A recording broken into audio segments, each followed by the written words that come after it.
realized something really exciting and interesting about how to process childhood stuff, and I've realized that going through mold detox is actually teaching me how to detox like from my childhood in a way that I don't know if I would have learned if I hadn't experienced mold detox.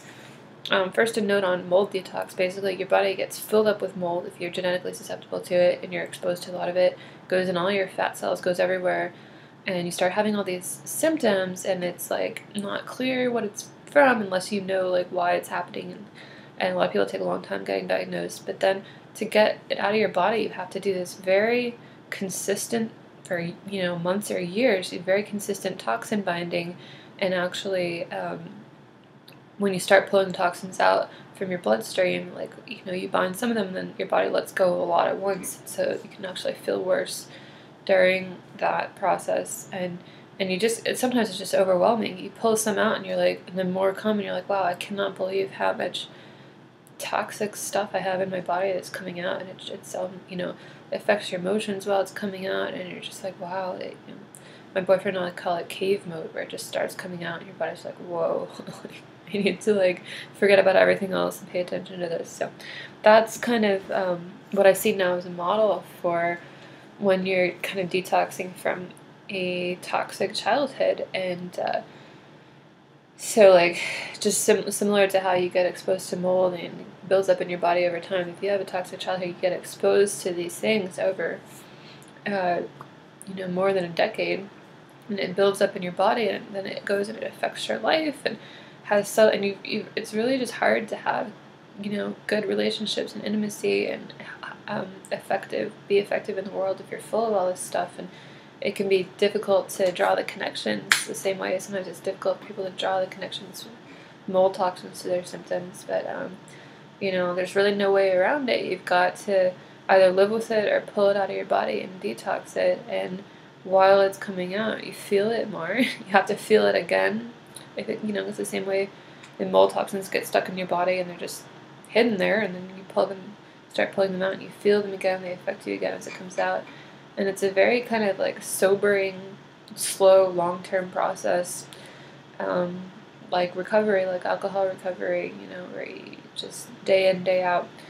And, but, it's worth it, because, like, I get mold toxins out of my body, and then, like, I'm like, wow, I have endorphins again, or wow, like, I can go places I didn't used to be able to go because of mold, or, I do see improvements, or maybe I get hurt less, I get fewer little muscle injuries and stuff. So it's like the same with codependency recovery, that, it's worth it. And every now and then I'll be like, wow, like, I'm feeling it. I'm feeling like I'm myself, and my partner's somebody else, and I'm starting to feel this new type of intimacy that's not enmeshment, or it's not neediness, or it's just like people. I don't know.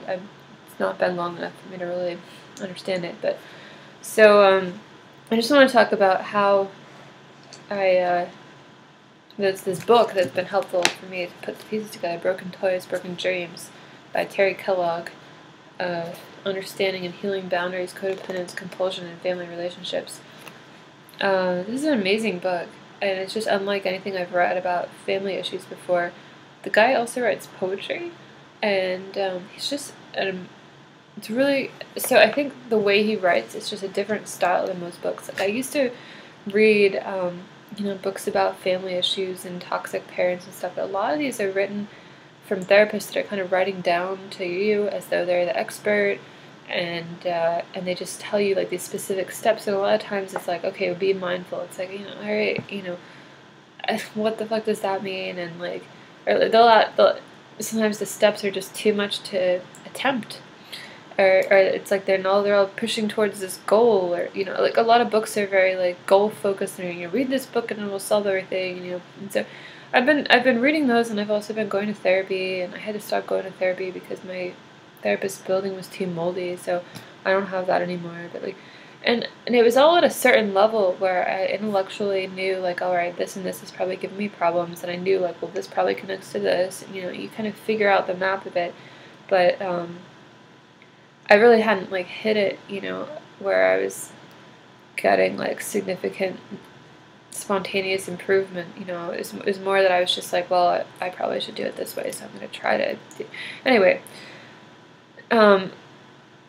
this book has really been different because it's written like on the perspective of, like, he's your equal. Like, he talks about his problems, or he talks about like collective problems, and it's this interesting poetic tone to it, and he just points out so much stuff that a lot of people don't point out. And one of the things that really got to me was he said that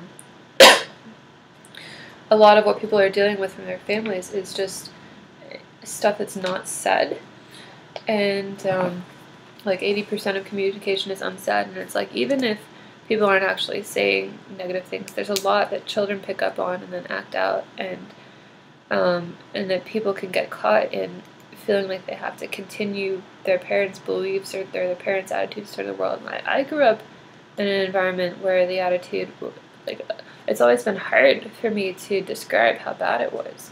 And that's why I often, like, it was terrible. But then people ask me why. It's like I can't point to anything specific to say, oh, well, they did this or said this or whatever. But in some respects, those are the worst environments because there's the most denial and there's the most... It's crazy making, basically, because you know something's going on, but you can't point to it. And it's been like that my whole life until reading this book. And it's like, yeah, there was a lot going on. There's a lot that I was picking up on. And that and I can just validate that, and I'm able to communicate with my family better now, and this book also points out that basically denial is the core of all of this, and just if stuff is going on and people are denying it, it's like, you know, denying that there's a problem, etc. So anyway, it's a very sobering book. It's based in the kind of addiction treatment model, basically, and I don't know. I recommend it, and it's you know, basically it's about, you have to feel the pain. You know, and stop denying it, and you know that's the only path to being like whole and being able to feel in general. And it's the same with mold. So, you know, you have to have it come out. You can't just say, oh, there's no mold in me, you know, I'm fine. You know, you actually have to let it happen, and that's what I'm going through now with this mold detox. So anyway, that's all. Bye.